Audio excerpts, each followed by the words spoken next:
बऱ्याच स्वामी भक्तांना प्रश्न पडत असतो, विटाळ म्हणजे आणि त्याचं पालन वगैरे. ज्या घरामध्ये विटाळ म्हणजेच पाडी येणारी स्त्री, पुत्री, बहीण ज्या घरामध्ये असते, भरपूर लोक या गोष्टीचा विरोध करत असतात. त्यावर स्वामी समर्थ काय म्हणतात, व्यवस्थित पूर्ण ऐका, आयुष्याचं कल्याण होईल. प्रत्येकाच्या घरामध्ये आई, बहीण, स्त्री स्वरूपात असतेच. स्वामी नेहमी विचारांच्या विरुद्ध राहिले, पण स्वामी महाराजांनी असं देखील नाही म्हटले की स्त्री पाडीच्या अवस्थेत असल्यावर देवपूजा करू शकते किंवा देवांना स्पर्श करू शकते, असेही स्वामी समर्थ महाराज कधी म्हटले नाही. पण जे म्हटले ते असं, स्वामी समर्थांनुसार मासिक पाळी ही अपवित्र नसून स्त्री तत्वाचा प्रतीक आहे, ज्यामुळे जीव जन्माला येतो आणि तो एक नैसर्गिक देणगी आहे. त्याची मासिक पाळीला विटाळ न मानता त्यामागील अंधश्रद्धांना नकार दिला आणि हा एक पवित्र नैसर्गिक संकेत आहे असे सांगितले.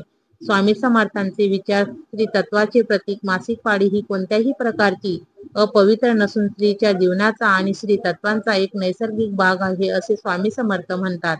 निसर्गाची देणगी आहे. या पाळीमुळेच एक नव्या जीवाला जन्म मिळतो. त्यामुळे स्त्री ही निसर्गाची स्त्रीला दिलेली एक देणगी आहे आणि ती अपवित्र असू शकते, कशी असू शकते असे त्यांचे म्हणणे होते. अंधश्रद्धांना नकार, मासिक पाळी जोडलेल्या गेलेला विटाळ किंवा अपवित्रेचा अंधश्रद्धांनुसार स्वामी समर्थांनी कधीही पाठिंबा दिला नाही. थोडक्यात स्वामी समर्थ मासिक पाळीकडे एक पवित्र प्रक्रियेच्या रूपात पाहण्याचा संदेश देतात, जी स्त्रीच्या जीवनातील एक महत्वाचा कार्य प्रतीक आहे. श्री स्वामी समर्थ विटाळ की पवित्र महिलांच्या मासिक धर्माविषयी नेहमी म्हणत असतात. काय सांगतात स्वामी समर्थ, महिन्यातून 3 ते 4 दिवसात महिलांना मासिक पाळी येते, म्हणजेच ती त्यांच्या महिलेला स्त्री तत्वाची खूण आहे. मासिक पाळी म्हणजे विटाळ नव्हे तर एका जीवाला जन्म देण्याचे वरदान निसर्गाने महिलांना, आणि ती अपवित्र कशी असू शकते असे त्यांचे म्हणणे होते. स्वामी समर्थ नेहमी अंधश्रद्धांना नकार देत होते. मासिक पाळीने जोडले गेलेला विटाळ किंवा अपवित्रेचा श्रद्धांना स्वामी समर्थांनी कधीही पाठिंबा दिला नाही. थोडक्यात स्वामी समर्थ मासिक पाळीकडे एक पवित्र नैसर्गिक प्रक्रिया स्वरूपात संदेश देतात, जी स्त्रीच्या जीवनात एका महत्वाचे कार्याचे प्रतीक आहे. सध्याच्या काळामध्ये भरपूर प्रमाणात बदल झाला आहे, पण पूर्वीच्या काळामध्ये विचारांना बाईंना खूप त्रास देत असत. तिला 4-5 दिवसापर्यंत खायला सुद्धा देत नसत.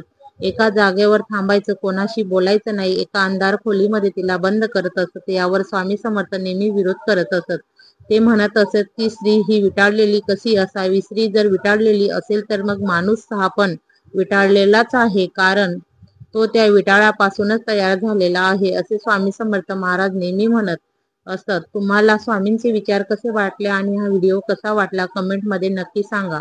श्री स्वामी समर्थ.